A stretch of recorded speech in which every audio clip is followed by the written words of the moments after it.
naman ay maghihikayat sa mga negosyante na taga-India na mag-invest po sa Pilipinas. Halos 100 mga negosyante sa India makikinig sa amin ngayon para alamin nila kung ano pa yung pwede nilang dalhin sa Pilipinas sa pamamagitan ng information and communications technology. Yung National Fiber Backbone, natuwa yung mga negosyante. Yung mga tatlong one-on-one na attendant ko, titignan nila paano nila palakasin pa yung tinatawag nating middle and last mile.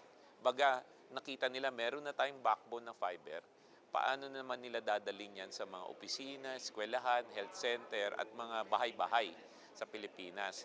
Pero hindi lang connectivity ang dala natin, karagdagang trabaho.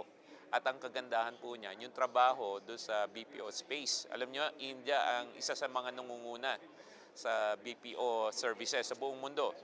So, yung tatlong kumpanya na makakausap ko mamaya, tatlo po ito sa mga pinakamalalaking BPO provider sa buong mundo, mag-i-expand po sa Pilipinas. So, hindi lang connectivity.